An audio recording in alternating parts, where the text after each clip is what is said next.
Hi, Sarah. I'm so excited to see you. I'm And very excited to be here.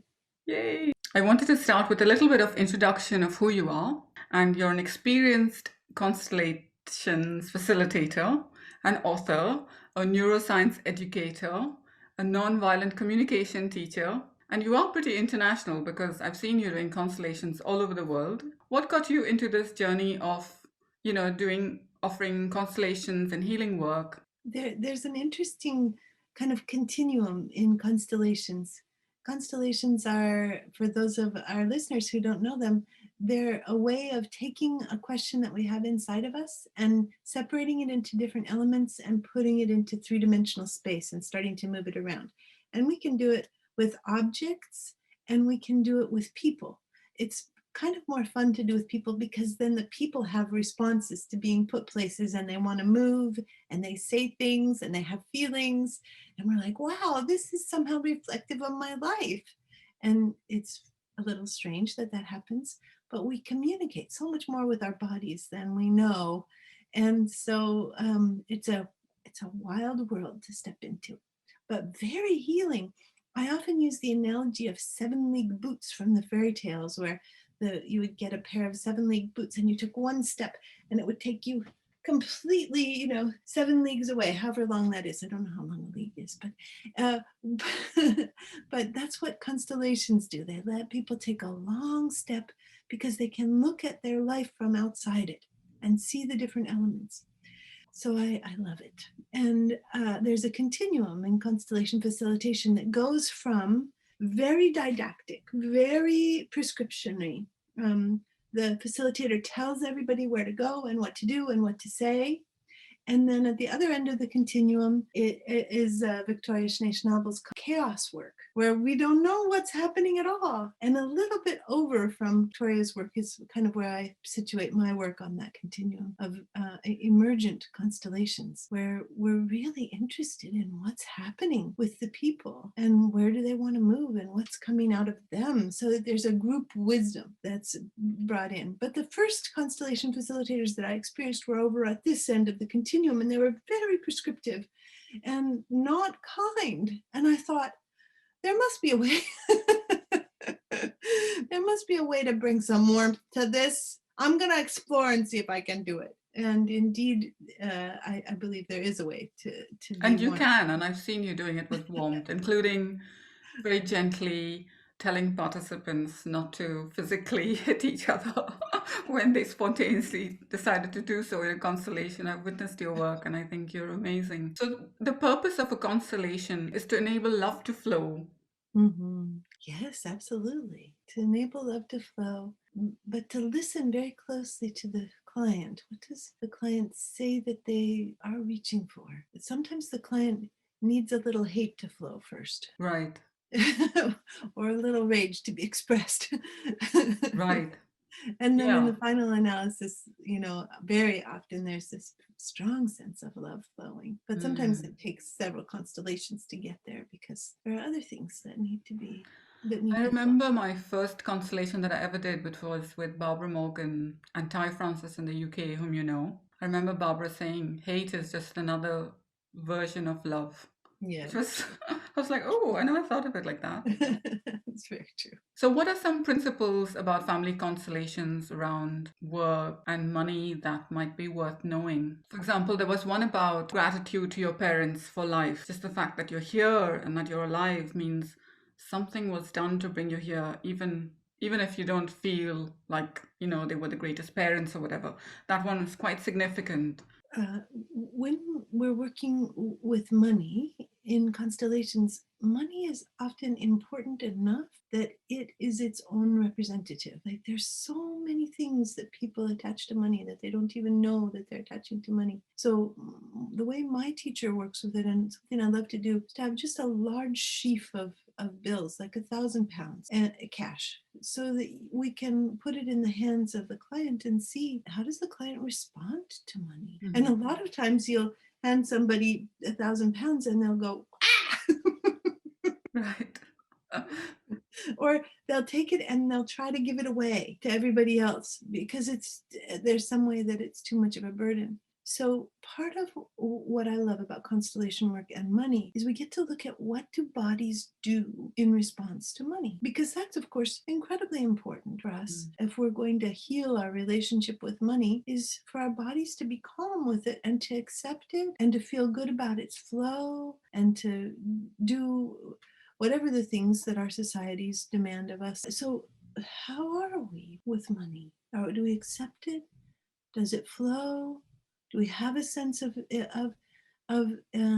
being an ally, or are we opposed to it on principle? Do we have a sense like that it's foundationally wrong for money to even exist? In which case, there's a tricky movement if you need to have money for anything. I really like the idea of money as stored human energy. But in our constellation world, the body to money question is really paramount, and a sense both of it being able to flow and of it being able to rest with the client so that the client doesn't have an opposition to it. I wonder if I Yeah, answered your question at all. you did. Yes, yes, you did. And I've seen money being brought in as cash, and I've also seen a money representative being placed into a constellation, and the constellation starting and money just walking out of the room straight away. um, I have to say that when I did my constellation, money was always by my side, and I was very relieved because I work as a financial advisor. So I was a bit worried that money might walk out of the room or something, but money was always by my side. But that's so interesting how the body responds to money. And like when I do money workshops and things, sometimes there's a certain amount of coaching and coaxing and talking to about identity and money and those sort of things. But there's also the other piece about ancestral trauma that people carry, or a grandparent that might have made money through harmful activities, and then the family carries that guilt. And so I always say, at a deeper level, there's still more work to be done on your stuff with money. There's only so much that you could do at this level. And I find that quite fascinating that one Yes, constellation, yes. lots of movement can happen around generational stuff. No, absolutely. I was working with a client. It was a beautiful constellation, and the client had a complete aversion to money, just like get it the away from me. The client was thinking that it was in between her grandmother and her mother, who had a business falling out with great betrayal and terrible things. But as we worked with that, nothing was shifting. And nothing shifted for the client until all of a sudden the client remembered a grandfather who had traveled away from the family home and had gotten a large amount of money from an inheritance or gambling. I'm not sure how the grandfather got the money, but as he was traveling home on the train, he was killed and robbed and pushed off the train into the snow. And his family thought that he had abandoned them, that he had taken the money and abandoned them. But in the Oh, spring, they found his body, his murdered body, once the snow melted. oh, Yeah. pretty And gruesome. so, yes, it was, at that point, once that grandfather was here, and we realized that, oh, we could be killed for money. And so, once that was named, the client's body was relaxed and we were able to move forward. So, there are quite stunning transgenerational pieces of. Yeah, I mean, the first time I heard about constellations was through my best friend. And she wanted to look at something to do with her mum accepting her boyfriend who was from another race. And she said, would you like to come along? And I didn't look it up. I just attended. And I thought, what is this? Like, I don't know, it sounds very weird. Whatever she tried to explain to me, I didn't get it. I didn't understand it at all. And then after I witnessed it and experienced it, it was pretty amazing. And on the way there, she said, you are not going to be in my constellation because you know me too well. And she made me her mother. We laughed about it. The person that she had the most work with, I was representing, and I was like, "What about our agreement?" But it's sort of it flowed, and Yeah. I suppose if people are watching this and they don't understand, I'm trying to say it is a three-dimensional sort of embodied experience, and some parts of it you can't get through reading a book. You have to witness it and experience it. Yes, it's so true. So I always think about, when I read about having gratitude to your parents and things, what about people who have like really dysfunctional relationships with their parents? I know Bert Hellinger says success has the face of mother. And I always think of people like Oprah Winfrey who are really quite wildly successful, but she didn't have that biological strong presence of mother and father necessarily in her life. And so I was just wondering if you could Yeah, say. well, Oprah's a very interesting case. The earliest memories that she has are of living with her grandmother, who sounds like she was strict and but dependable. But her grandmother also very early, like 2 years, 3 years old, had her performing. She was being encouraged and supported to have a public presence, and this actually continued quite remarkably through her childhood. Her most difficult times were with her mother, but her father was also very strict but very supportive. Mm-hmm. And she ended up having an early newscaster contract, like when she was 19 years old. And again, sort of, here I am. I've been supported to be a public, to have a public dimension in a way. And I think often there is that. There can be an experience of being supported and moving into success, but there can also be an experience of being driven into success as a result of insufficiency and trauma and the desire to save.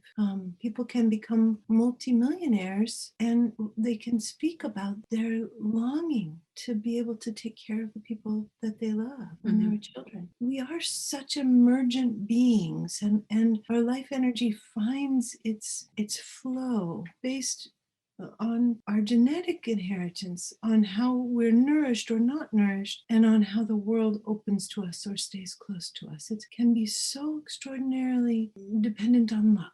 I have some questions from some of my readers of my newsletter. Questions of what does money energy represent? You already said it's like stored life energy. Is that what you would say it represents, or is there more you could say? Well, I think once we strip away the stories, it becomes a resource. It becomes a fairly neutral resource. But in the beginning, it can represent so many things for people. When we open the constellation, that's part of the question when we're doing money constellations. Is what does money represent for this person? Does it represent certain death? Does it represent the terrible injustice of the world we live in? Does it represent favoritism? Does it represent undying conflict? And there are so many things that money can be when we first step into the constellation with it. Right. So you're saying that there could be like inherited stuff that the client associates with, but if that could be moved around or cleared or healed or whatever, then money could be just a resource, however the client wants to use it to flow. Exactly. Yeah.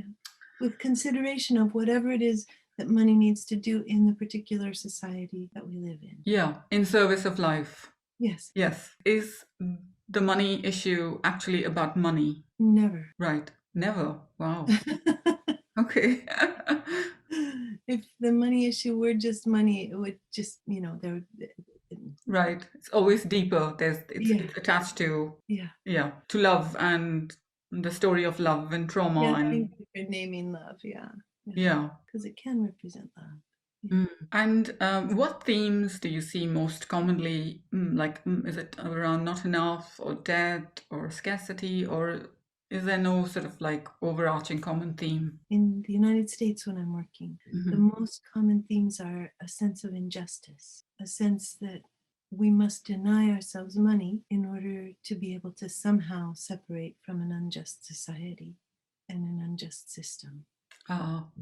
Internationally, there can also be questions of family conflict can be really intense. That the money represents breaks between family members, terrible, bitter disagreements about inheritances. And that's quite common. And the relationship with mother and father is very, very important. The way I remember, and I probably got this not so accurate, so do correct me, was that mother has this energy of sort of nurturing and protection and, drawing in and nourishment, and the first food and life is usually received from mother. And then father is when you go into the park and you play and you fall down, father says, come on, get up, go play. and father is about take risks and, embrace life and walk towards opportunity, something like that. Yeah. And that the balance is very important. Yeah, and neuroscience shows us that there's also a third place Mhm. that's important, and that's community. How Mm. does the community feel towards the child? Right. Because the way that the community responds, and this is so important and so interesting for all of us, I think, in a world where community in most industrialized places is becoming less and less easy to find. The way the community addresses itself to the child also creates an expectation in the child's brain about how they're going to be received in the world. Mhm. So we have these three questions about, if we're talking about like success, Mhm. then there are these three very important areas to investigate. Does the client experience warmth for themselves? Question number one, that question about the relationship with the mother. Does love flow in the client's life? The second question, then the question of the father and or the second parents, because doesn't research shows that the gender of the parent doesn't matter. What Yeah. matters is what role they're fulfilling. So we'll just call this one the father. That the father's support gives the child confidence and a sense of being able to step into the world. And Mhm. then the community creates a sense for the child of, am I welcome in the world? Yeah, that is so important, the community. Are there any rituals or affirmations you could recommend around cultivating a better relationship with money? Well, the very first thing is, if we're just at home without anybody to support us, is to gather together a pile of cash and put it in front of you and just see, how does it land for your body? What's your response to a Mm. pile of cash? Do you, and there are interesting various responses. Like sometimes, I mean, I talked about people who wanted to drop it, about people who wanted to give it away. There's also people who want to hide it. There are people who want to hide it very carefully so that no one knows that they have it, because it's been dangerous at some point in their lives or their family's lives to have money.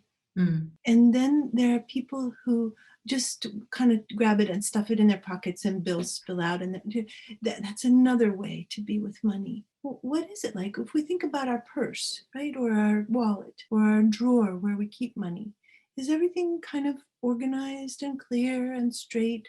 Or is it just a big jumble? If you travel internationally, you have foreign currencies, just a big jumble of foreign currency in that money drawer. If you use a purse or a wallet, is stuff just stuffed in? Or is there some sort of a sense of ease and order? Touch money. Do you feel like, okay, here's a resource? Or do you feel like, here's a burden? We can begin to investigate this on our own, just from you and me being able to talk about it. We're opening doors for listeners who may never have thought about what is their physical and emotional relationship with money. Affirmations are wonderful. I've just finished a book of affirmations that's coming out in December. So I've been studying affirmations and learning what they do for us. Right. And affirmations do support our well-being. The way that I structured the affirmations in the book is makes them usable for me, which is first to acknowledge all the complexity. So there's a paragraph acknowledging complexity, and then there's an affirmation. So if I were going to create a money affirmation for myself, first of all, I'd acknowledge the complexity. Sarah, do you need any acknowledgement that there's some profound ambivalence about the way that money is used in our system? Would you like some acknowledgement that you would love for there to be universal basic income and that everybody would have some money every month and that the children would be taken care of and there would not be food insecurity? Would you love that? And do you need acknowledgement that even when you step toward the theme of money, that it's got like hidden traps and dangers? And would you love then, and I like to go into what would we love even before I do the affirmation, which is, would you love to live in such a world where everyone is cared for and everyone matters? And would you love to know that you were safe, that no one would try to take money from you. That it would it would be calm and easy and safe and abundant. Okay, Mm. so there's my acknowledgement and what I'd love, right? Then the affirmation comes. And the affirmation is very sweet when it's in present tense. It's also, research shows, interestingly powerful when it's in future tense. But so an example of present tense is, I allow money to flow in and support me. I am able to save in the ways that are important. And at the same time, I am generous. I am both, I can care for myself and for others. Or I care for myself and for others. Mhm. Um, I matter to myself. My present needs matter and my future needs matter. And I put my financial shoulder to the wheel of systems in whatever way is important to me in order to support the causes and the organizations that fulfill the needs that I have for justice and for equality. So there's an example of sort of the way that I put affirmations together. If I Affirmations don't do together. that first part, I can't do the second part. Mhm. Yeah. Yeah, absolutely. Wow, that was such a beautiful affirmation. Mm. And in your affirmation, you also address some elements of the complexity of the system where you want to take care of yourself and matter and your needs to matter, but you also want everyone else to flourish. And yeah, it's there's a lot of pain, I think, and guilt around having more and having a system where there's such huge wealth inequalities.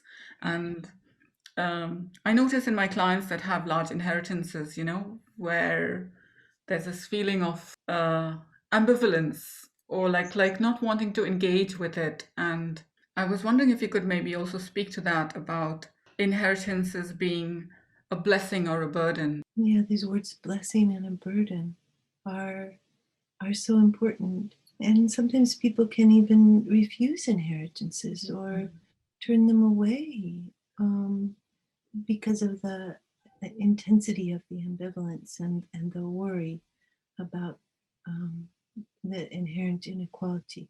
In the United States, systemic racism is so much a part of the inequality. Uh, Institutionalized programs and processes that prevented families that were, especially African American and First Nation families, from building any wealth, growing any wealth that would allow them to pass any kind of stability onto their children. Mhm.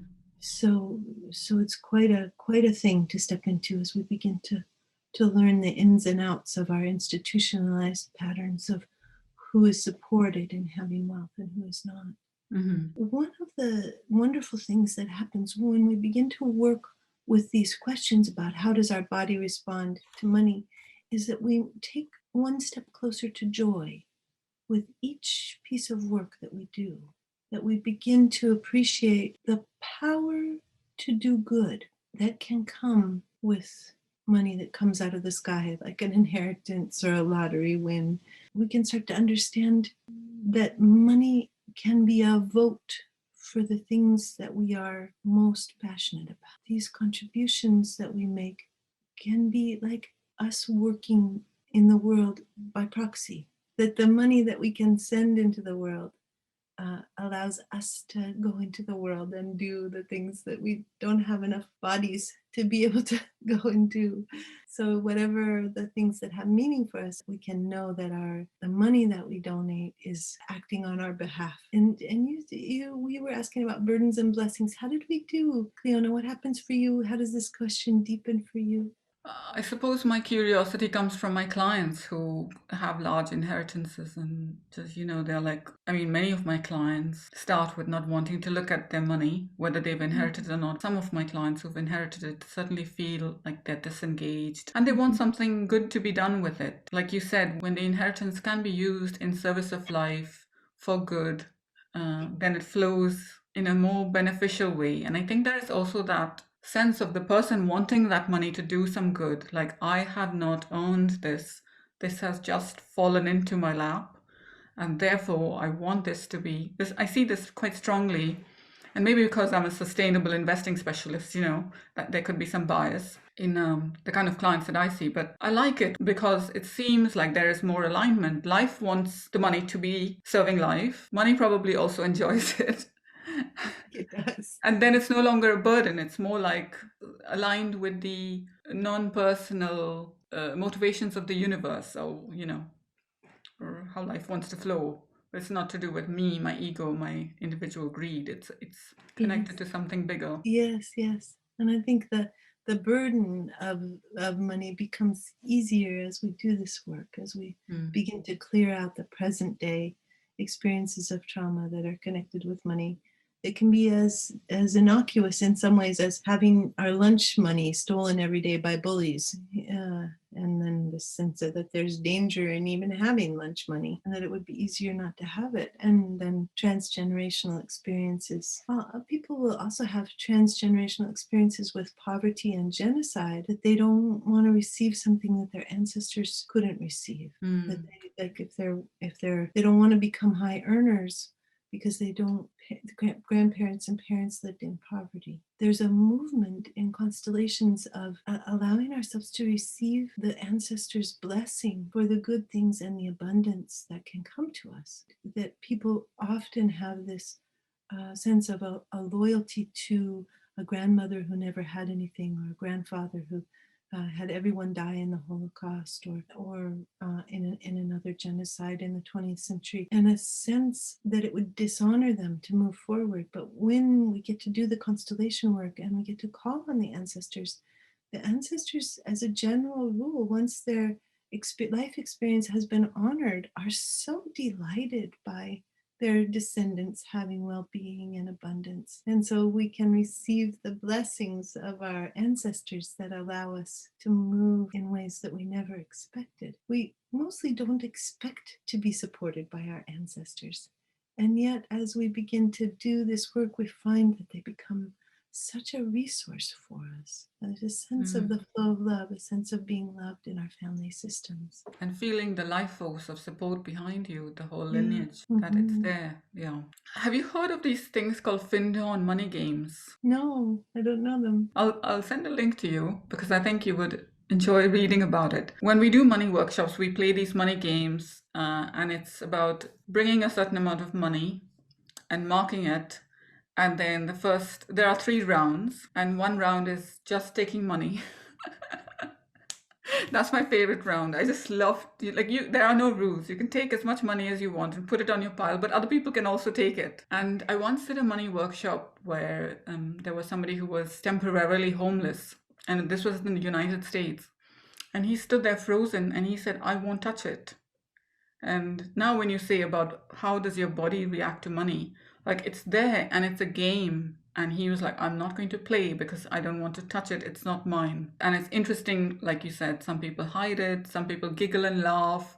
Some people, are hysterical, and some people are just frozen. Some people stop early, some people just never stop. What might a person experience differently after doing a money constellation? Well, it becomes, instead of there being a revulsion or a desperation or a sense of having to hang on to things, there becomes a kind of a movement into neutrality. Like, it just is, and it's a resource, and we get to think about what we're doing with it. So people start to make new kinds of decisions. I myself did quite a bit of work in January and February in order to bring myself to a point where I could get a bookkeeper. Many years ago, I had a bookkeeper who stole from me. And so I felt that I should not ever have another bookkeeper, which as things become more complex, as I enter a kind of a bigger world market, it's very stressful and time consuming to be my own bookkeeper. So I did a ton of work. It took like 5 sessions, which included working with the past trauma of having had money stolen from me, but also included remembering and realizing that my mother didn't let anybody know she had money. When she died, she left me a lovely inheritance, and I had no idea she had that money. It was a complete secret. So then, like, if I had a bookkeeper, they would know how much money I had. And then it wouldn't be a secret anymore. And this would not be good. I had to do that work of loyalty with my own mother in order to allow my body to get to a point of receiving support and trusting. So Mm. and so now I'm anticipating that there will be some kerfluffle because I'm not a particularly good bookkeeper. So there's a bit of a like, oh my God, they're going to see not just that I have money, but that it's messed up, So there's that to get through. But I had my first meeting with my bookkeeper last night. Yes. I Wow. was very pleased. Yeah. And So you somebody did asked 5 me about sessions of constellations. these were both constellations and the kind of work that I teach and do, which is kind of a verbal work with constellations and with unconscious contracts. What Unconscious promises contracts, yes. do we make with ourselves? Yeah. Like, what Wow. promise did I have to myself never to let anybody close to my money again? And what promise did I have with my mother never to reveal that I had any? Yeah. Right. Yeah. Wow, well done. Well done on getting that bookkeeper because Yeah. I imagine you to be a very accomplished person, but I don't imagine you to be very good at bookkeeping somehow. How can you tell, Cleona? And I think most people are like I hate it. I would love to have a bookkeeper, but how does patriarchy affect the issue of money or family systems? I know when we did a constellation in my home in London, which was a couple of years ago, patriarchy showed up in my family constellation because I'm from India, and it showed that one of my caregivers was crushed by patriarchy, and it really helped me to have empathy for the person because I hadn't seen that systemic oppression before Yes. then. I hadn't really got that in my head, like you said, when you can see it represented, it shifts something. Yeah, patriarchy is a really interesting force because it has elements of capitalism and white supremacy. So systemic oppression really impacts, for example, whether or not women have wealth. Most of us have lived in patriarchal systems where before the last 2 generations, the wealth traveled among the men. In the 1950s in the United States, women were not allowed to have credit cards. In many places, they weren't allowed to own property. They weren't allowed to own businesses. It's like there's an entire world of women in relationship. We could do a constellation for women and wealth and patriarchy and the ongoing burden of being the ones who are in charge of childcare and the home, Mm, and the generosity with which we give to the children that come to us, and then the unequal burden that places on even our bodies in present time, and it becomes incredibly more intense, dense, weighted, and crushing. I love that word, crushing, as we go farther back in rememberable time in industrialized societies and in societies that have been colonized. So it's very important to begin to name it, because otherwise if we're just looking at our grandmothers and we're going, well, no one in my family was ever a professional woman. I'm the first professional woman in my family on both sides. I never actually thought of that before. I mean, the first generation, I have girl cousins who are professionals. But mhm, we are the first generation of professional women, which creates in constellation work a sense of the loyalties that need to be acknowledged and released, the contracts that we have with our past generations, not to leave them. We mm, need to know that the women of past generations want us to have a professional life, want us to have money, want us to begin to have wealth to be able to give to the girl children. mm, Or all the children, well, however it's unfolding. And then, of course, if there's in the United States, First Nations, folks who are of African American descent, then we have another level of being crushed, absolutely steamrolled. And once we begin to name that, it creates a differentiation of self from past, generations, it also creates a differentiation for us, which you mentioned, this sense that you had more empathy for the person who'd been crushed by patriarchy, a sense of differentiating the capacities and the gifts of the of past family members from the system that they were being oppressed by. Mhm. So, for example, who would my grandmother have been if she had not been oppressed by patriarchy? What would each of my grandmothers have done? I love what you say about loyalties too. I think somebody explained it as think of a banquet of food and you've got a full plate and the other people are eating very little and you're all a family. It's uncomfortable because you want to be eating the same level of food. And that's when I really got the loyalty thing. Like you've got more than, and there's this, yeah, there's this sort of thing that you have to break, like a ceiling that you have to break. I'm a professional woman and you didn't have those opportunities. And yet your grandmother would probably be delighted for you to. Yes, yeah. Especially once we acknowledge what's burdening her. And she Mm. gets to see it too, or our internalized sense of her gets to see it as well. Because Mhm. we carry within us these people, our mothers, we inherit from our mothers a kind of download of her brain. Moshe Zif, one of my favorite epigeneticists, he says that our mothers are in every cell of our prefrontal cortex. Wow. So we have to we have to we have to give them the mothers inside us healing too. Yeah. We may Yeah. not be able to affect the external mothers, or our external mothers may be dead, but we get to change and heal and acknowledge and hold with warmth the ones that we carry inside of us. Yeah. Wow. My Anyway, prefrontal cortex is still reeling from that information. What? we need some Um, acknowledgement of horror. yeah. And whilst we focused on the issues of women and patriarchy, I know you do and I do a lot. We have a lot of tenderness for also for the men because Yeah. patriarchy also impacts men Mm. in violent and destructive ways. And I think with men, they have this societal expectation of burden of, being successful, being the provider, being the strong, all of this heavy stuff. Yes. And some men don't want to Pushed listen by to be, yeah. shame because their lives haven't taken them in that Mhm. direction. It's really wonderful to be able to acknowledge like the archetypes that we're trying to function in relationship to. There's a beautiful piece of research about empathy and men. They did an empathy study where there were men and women taking the empathy study. The women did much better than the men, but then they did it again and they gave the men money. And the men did just as well as the women. It's like money directs men where they're supposed to put their attention in industrialized societies that have a patriarchal bent.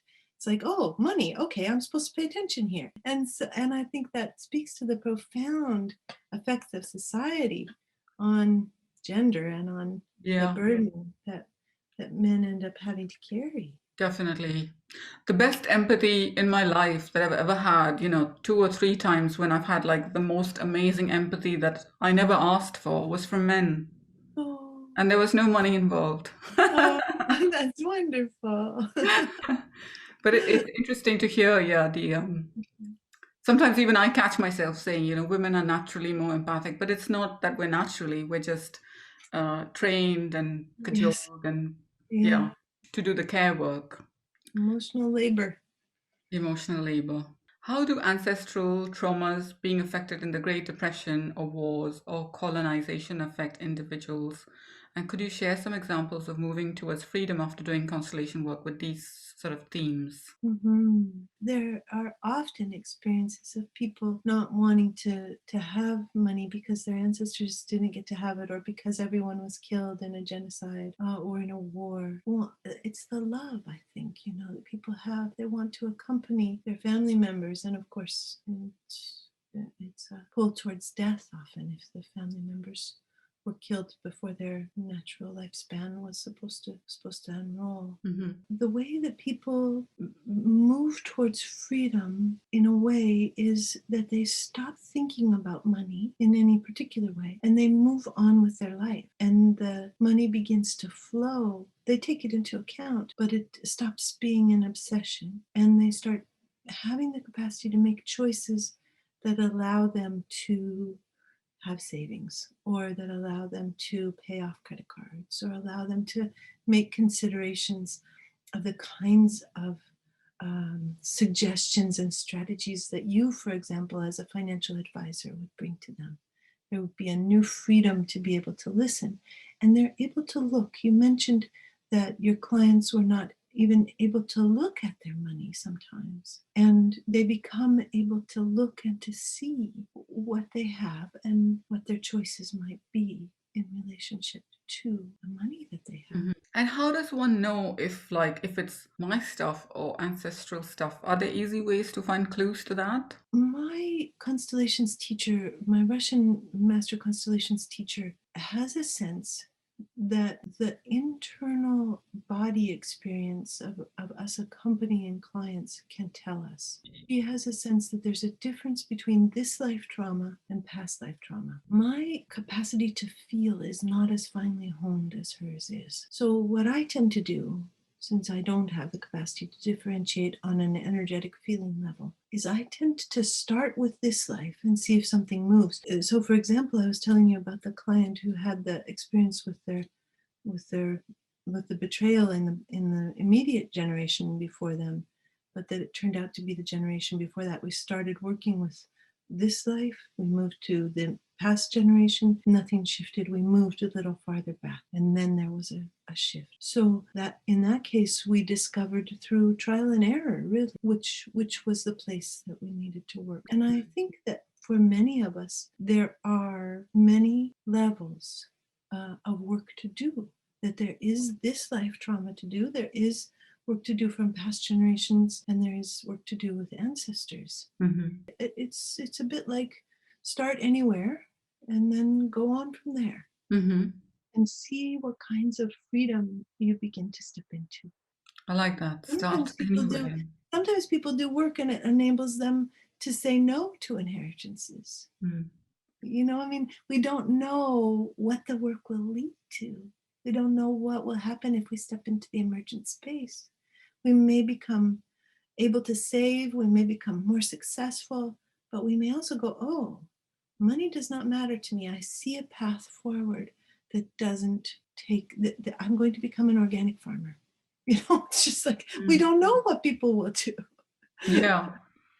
And I just had a thought pop into my head about lottery winners and loyalty. There's so much research about the high percentage of lottery winners that go back to what they were, like even if they win millions, within 2 years, it's all gone and they're back to where it's almost like we have an internal homeostasis of, Yes, did I say that word correctly? you did.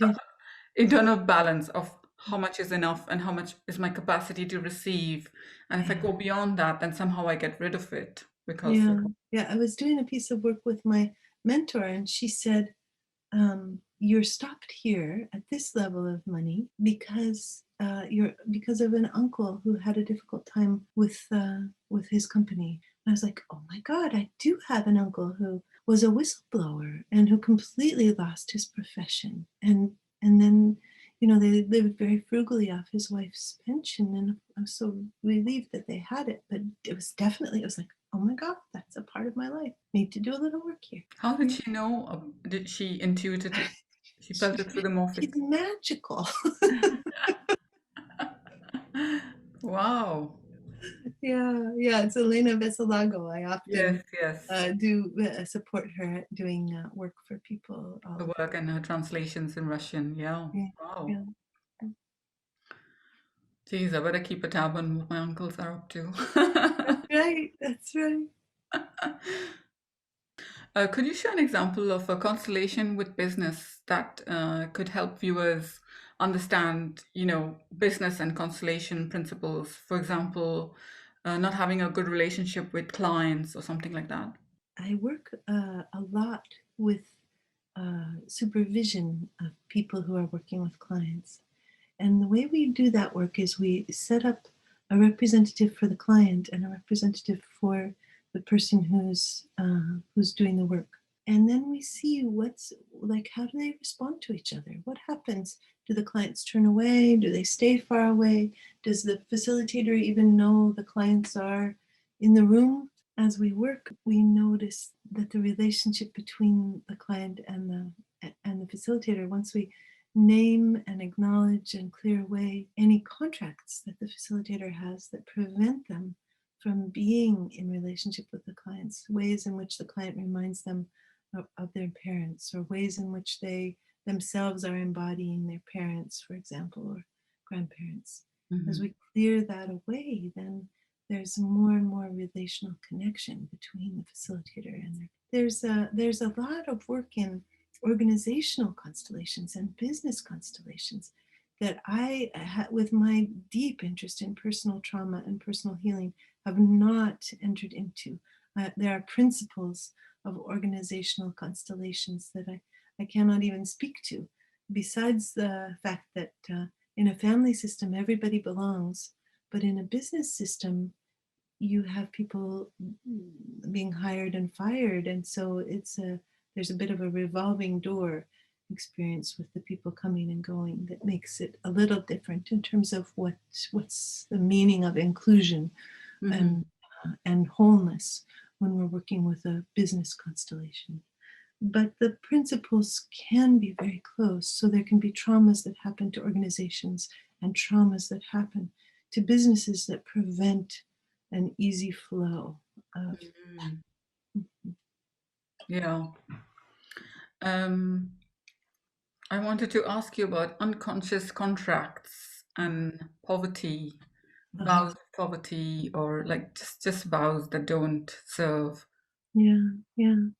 So an example is my vow about the bookkeeper with my mother, like that I would hide my money. Mm. I, Sarah, solemnly swear to my essential self that I will hide my money and not let anyone know I have it in order to make sure that nobody steals it from me, which feels like it's connected to um, my mom uh, being a Polish immigrant in the United States. I think she was just so much safer if no one knew that she had any. She could keep it. She didn't have to give it away. It didn't have to be stolen. And she comes from 5 generations before my mom and her mom. There were 5 generations that we've been able to trace of orphans in Poland, orphaned by history, orphaned by disease. I even have some ancestors who were killed by wolves Wow. in Poland, in the forests of Poland. So, so something there about the having to do it alone, about Mm. having to take money and save it carefully because we're going to be alone. So that's just from my own life. But everybody will have these contracts Mm. with past generations to do what they did or to not do what they did. You know, my father was a miser, so I will not allow myself to save any money in order not to be like him. Or my every generation of my family has been uh, something like indentured servants. And they've never had their own land, they've never had their own money, as far back as I can trace. And um, and then as we begin to trace, then we often find that we're running into colonization. So, for example, for folks of Irish descent, the colonization of Ireland resulted in huge losses of land, and the plots of land were made smaller and smaller and smaller so that the people could no longer sustain life for their families with the plots of land that they had. And this was a movement of colonization. This is where my Irish ancestors lost everything. And so as we begin to name that, then it's like we weren't impoverished forever. We were impoverished by systems. And I don't need to keep those vows of loyalty of poverty to past Mm. generations. We can also have vows of poverty that are connected to integrity and to the desire to change the world. And those can also be incredibly powerful, and they can also be released if they're not serving us. Mm. That's fascinating. I will link a video to your, because you did an amazing video which explains how unconscious Oh, yeah, contracts work and how you can wonderful. revoke them. Any advice for people wanting to do their first constellation? Uh-huh. So as a client, then in this world where we're all on Zoom for a little while, you can begin to, for example, a conference that's happening in 2 or 3 weeks. It's called the ISCA conference, ISCA. It's happening in Mexico. I was going to travel to Mexico, but now I'll be traveling on Zoom. And you can attend a conference and you can start to notice, who do you like? Whose work do you like? Who moves you? Whose work seems powerful? And then find out from them how to get a constellation. And again, in today's world, people are often doing one-on-one work on Zoom. And then there are often also opportunities to do group constellations online. In a non-pandemic world, start looking for who does constellations near you geographically and travel and notice if you're moved by their work. My teacher, Yelena Visalago, says, look at their pictures and see whose face touches you. And follow that. Yeah, I like that advice. And could you say more about, well, I love your book, Your Resonant Self. Thank you. And you've now got a workbook coming out, Your Resonant Self Workbook. Yes, And and then you that's the mentioned the one book that's about really focused on unconscious contract. unconscious contract. Okay. Yeah. And then the book on affirmations is called Affirmations for Turbulent Times. Wow, this was so much fun. Thank you so much, Sarah. Oh, thank you, Cleona. What a pleasure.